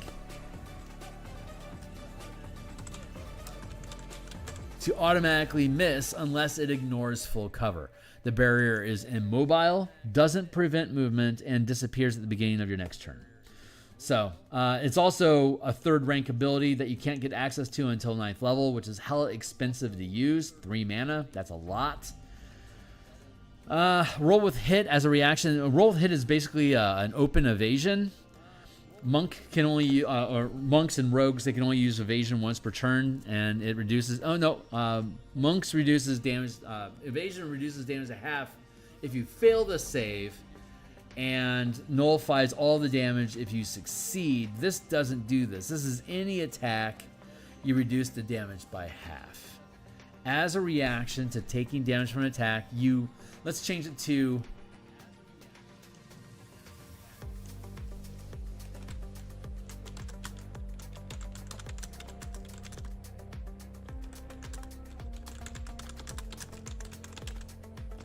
you gain resistance to the instance of that damage. If you already have resistance to that damage type, roll up the hit isn't useful. If you don't have resistance to that damage type, roll up the hit becomes useful conditionally. Being able to cut the damage by half, I think that's going to be too easy. I either have to get rid of it as an opportunist, so you can't use it more than once per round. You'd have to actually use your reaction to absorb it, which would be fine. But I think with this way, it allows us to utilize multiple times per round. And again, if you already have resistance, you don't need to use this reaction. So I think that's fair. That feels. We're gonna play test. We're gonna see how stuff feels. But that's why we play test the hell out of stuff, to make sure that this stuff feels good. It's a very tight list of opportunist stuff. I don't want to give you the ability to make more attacks with opportunist, because that breaks the scaling of the game too much. We already have Nick and Cleave and all these abilities to stack on 4 or 5 attacks by 1st or 4th level, like by 4th or 5th level. It gets ridiculous now in 5e24. So we have to keep a rein on that to make sure it's not outscaling. But yeah, and those are the opportunist stuff. So the point of that was because that feat came up, we wanted to look at it. That was the only conditional feat, but again, design. We're designing stuff, we're finding answers. Vex, the combat masteries, for those that aren't familiar, combat masteries is an expansion of the weapon mastery system. The way that it works is that marshals are already proficient with all weapon masteries while wielding that weapon, but combat masteries are like cantrips that you can prepare. And when you do, if the type of weapon, not like the specific, like for example, javelins have topple. So whenever you throw a javelin, if you're a martial character and you're proficient with javelins, when you throw a javelin, you can always use the topple mastery. But if you prepare topple as a combat mastery, anytime you hit a target, it can make a strength or saving throw or gain the prone condition. So it doesn't. A javelin gets topple for free, but I could use a hand axe to topple. I could use a crossbow to topple. I could use a shuriken to topple. They all qualify for topple.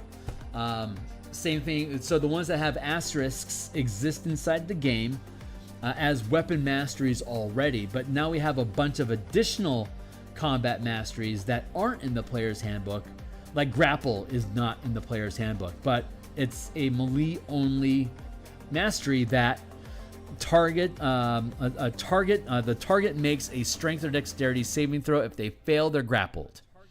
And then the kicker here is that you can't use that weapon to make attacks until the grapple ends.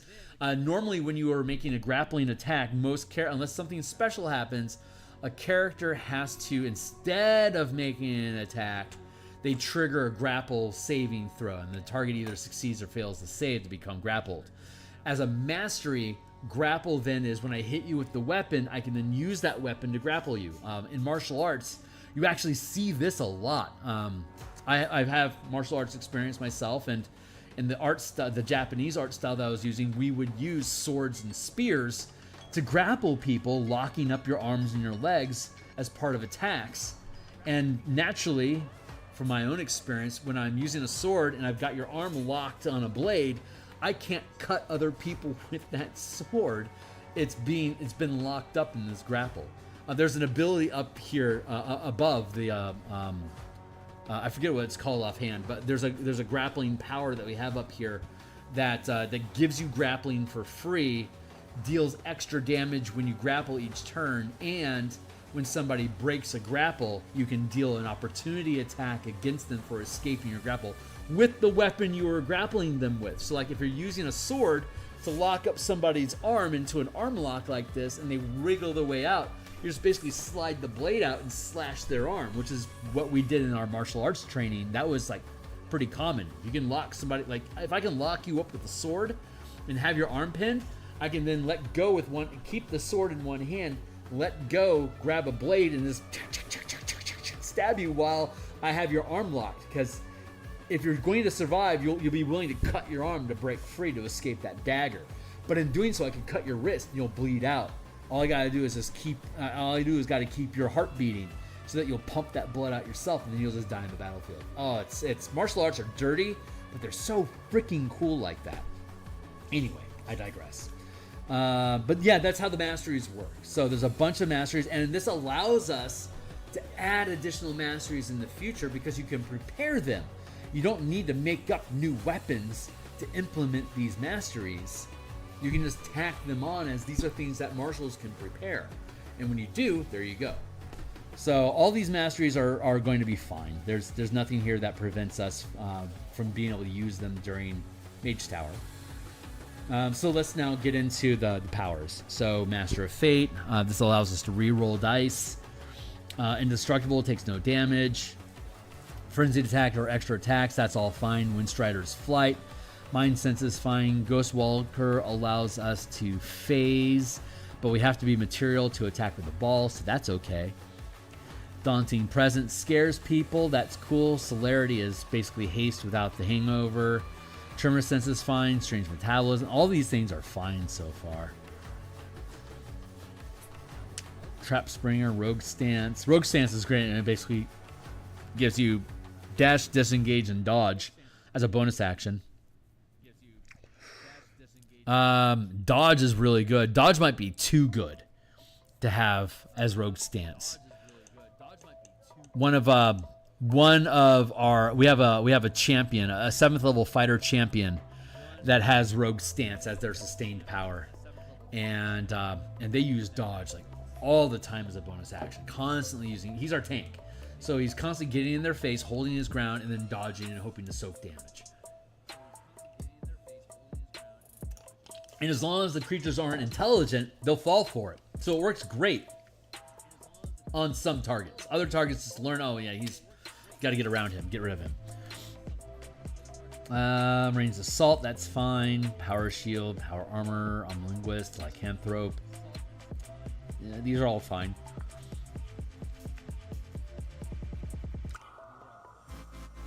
Close Quarter Combat. This is the one. While this power is sustained, you gain the grapple mastery, and you can use an attack to attempt escaping a grapple instead of using an action. In addition, while you are grappling a creature, if it escapes the grapple, you can make an opportunity attack against that target. There you go. Attack maneuvers. This is all fine.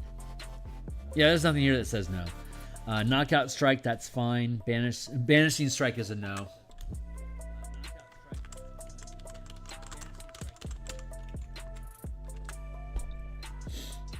That's fine. These are all fine.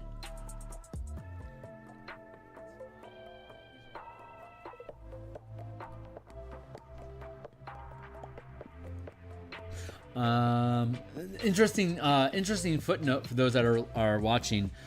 Strike powers, they work like 2014 smites, where when you hit, you dump the mana to ramp the effect. A paladin in the 2024 mechanics in the player's handbook has to cast Divine Smite as a spell with a bonus action when you hit. So when I hit with a weapon, I use my bonus action to cast Divine Smite or one of the smite spells, and it deals blah damage. And so I can only do it once. They did that because they were saying that paladin smite spells were too powerful, but they did it wrong. The problem wasn't that you could Divine Strike as part of an attack. The problem was that all the other smite spells were bonus actions that could stack on top of the divine smite feature. What they should have done was convert all the smite spells into options that the paladin has available, just like they did for the rogue's cunning strike, where at this level you gain this list of options. It was very simple. So for the paladin, it would have been as options when I spend a spell slot, like a second rank spell slot, and I use divine strike. Instead of dealing my normal divine smite damage, I could instead deal 2d6 damage and frighten my target. And so you would then be able to, because the problem wasn't that I could it wasn't a problem that I could do all these things as an attack action. If I have 3 attacks, I could use 3 spell slots in divine smite 3 times. The problem was that when I hit you with an attack, I could have 5 mana dumping into my paladin smite, and then on top of it, I could spend another spell slot as a bonus spell action to do another 5 dice worth of damage. So that's how you would Nova, is because you could do that crazy spike of damage.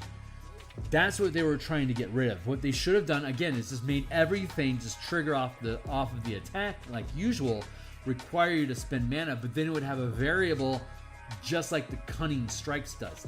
That's how they should have done it. I don't know why they didn't know that, but that was the correct action.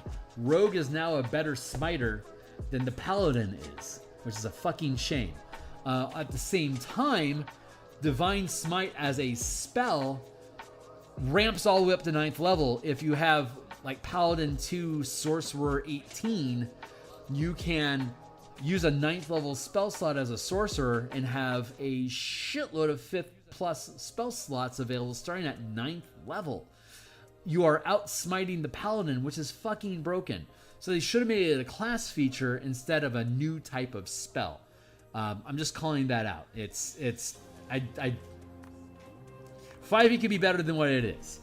But thankfully we have the DMsGuild and people that want to be critical about what decisions they made and be able to actually reverse engineer and create new solutions that are actually better for the game. In my opinion, better for the game. And a lot of other people, I guess, think so too. But we have so many different strike powers. Tons of different strike powers. 26 of them, in fact. So, good scaling. None of these things are... And again, conditions end after after a number of people on your team minus 1. So, if you have 5 people on your team, any condition will end after 4 rounds, whether you succeed or not, because you don't want to prevent somebody from playing the game. So if it's a 2v2 match and I paralyze you, you're only paralyzed for 1 round, and you'll get out of it, so then you can continue. So there's a lot of things with depreciating returns that like spellcasters aren't going to overwhelm you, because like that hold monster spell it's a 5th level spell slot, but it's only going to last for like anywhere from like 1 to 4 rounds at most. So it's not going to have nearly as much punch as you want it to by design. Strikes are good. Hexproof, right, a revival, those are fine. Fate spinners, a reroll. Defense barrier, that's fine. Curse of exposure. Anchor is good, that's fine. Roll the hit, that's fine. These are all reactions, these will be fine. You can't damage each other. Like you deal damage, but it doesn't reduce your hit points. Again, the damage dealt can impact your concentration. And it can disrupt spell effects, etc. The countering attack, 2nd rank power. As a reaction to when a creature within range of your weapon attack uses the magic action or casts a spell, make a weapon attack. If it hits, the target takes damage and must make a Constitution saving throw against your channeling DC or half the damage dealt, whichever is greater. If the save fails, the action is disrupted as though affected by counterspell. So, there you go.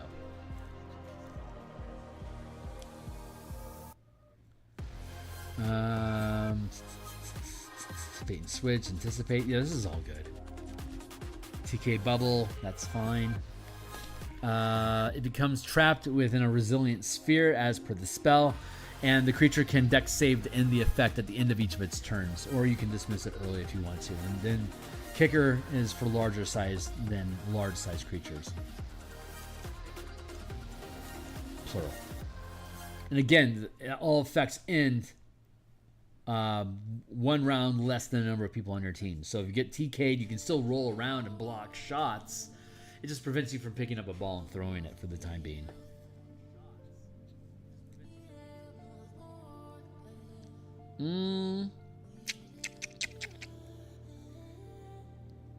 So far, I like all of these. Yeah, there's nothing that says you can't hit somebody. That's fine. Curse of the Clouded Mind. Ability checks and attack rolls with disadvantage. That's a great thing to hit somebody within this.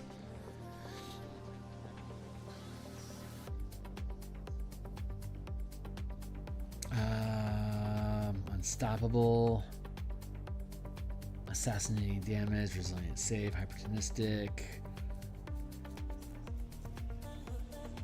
First strike. Vanish. Swift attunement. Restraining hold. All this stuff is fine. Subtle channeling, rush attack, quick, overrun, cooperative, breath, bonus attack. Okay, that's all the powers. Okay. So we only had to get rid of interpose and banishing strike. So that's great. There we go.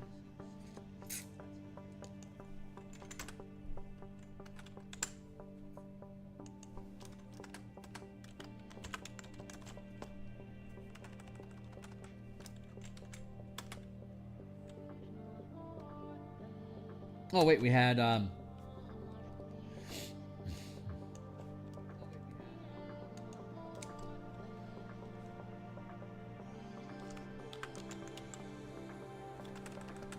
yeah, that's accurate. Yeah, this is done right. Okay, so that's that is our ban list. Our ban list is done. So here's all the spells you can't use in a tournament. Here's the very small list of powers you can't use in a tournament, and here's the single feat that you can't use in a tournament. Otherwise, and again, these rules are available for you to look at. Here is the Mage Tower playtest document, and here is the Color Mana playtest document that we're looking at right now.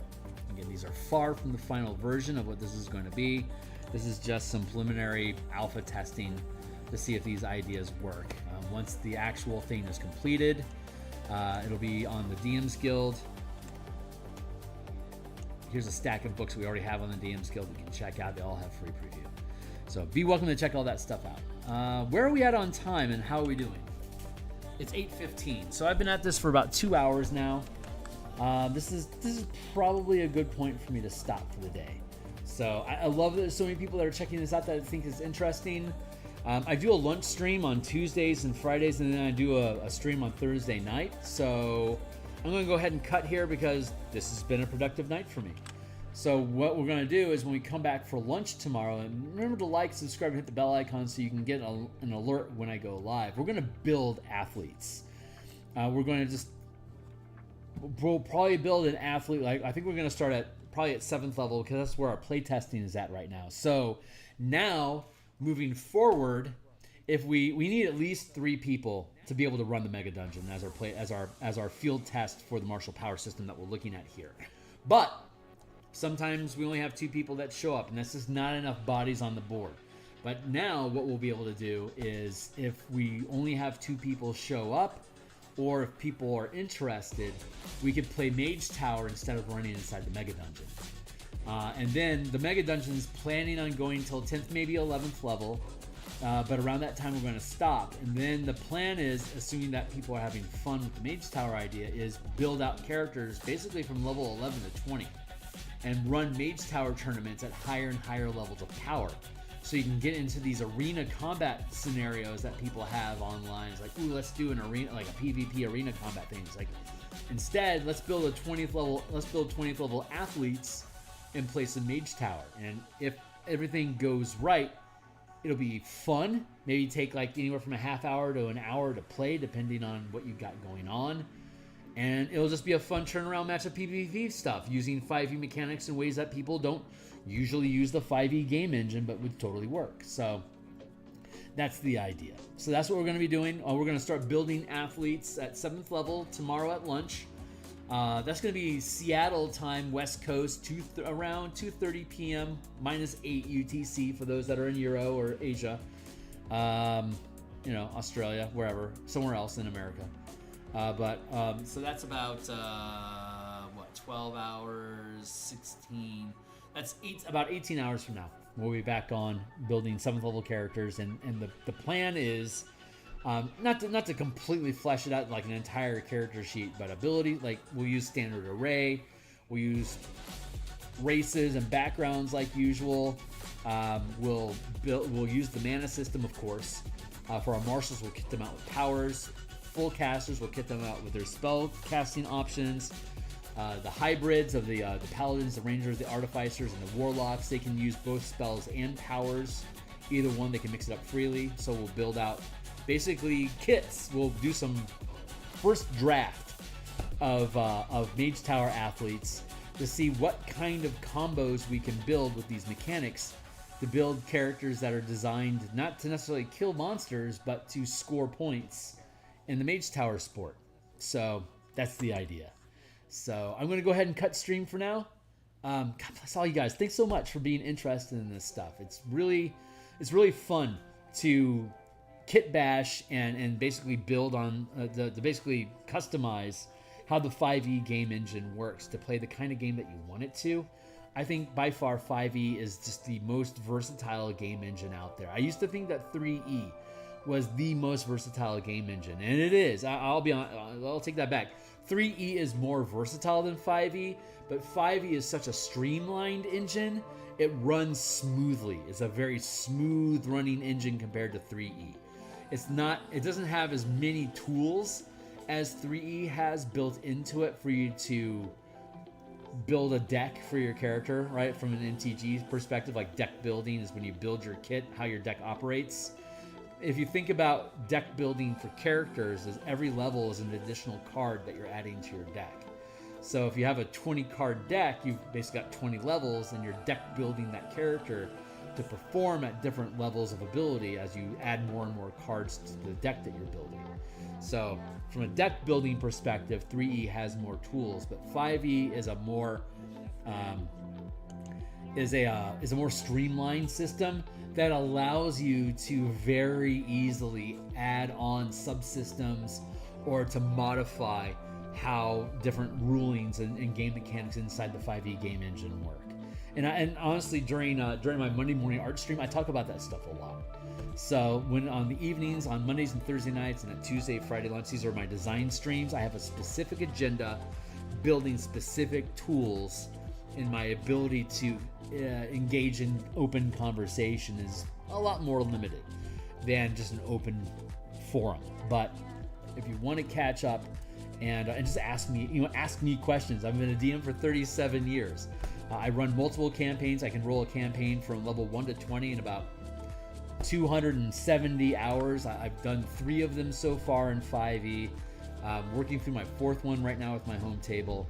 I've got a ton of experience. I'm pretty good at answering pretty much any question that comes up on Reddit. It's just a matter of if you like my perspective or not. So if you have any questions, you are welcome to drop them into the comments or go into my Discord and ask a question. And the more people ask questions, the more likely I am to come back the next day and in the morning while I'm doing my artwork to keep my brain occupied so that the muse can make the pixels flow. I'll want to answer these kind of questions. So be welcome to ask questions. I'm more than happy to answer them. And if we can build that into something to tear out as a standalone, I'd be happy to do that. So again, thanks a lot, everyone, for checking out the channel. And I'm looking forward to being back tomorrow morning to continue working on the Everon artwork that we're doing. So thanks a lot, guys. I really appreciate you. See you on the other side.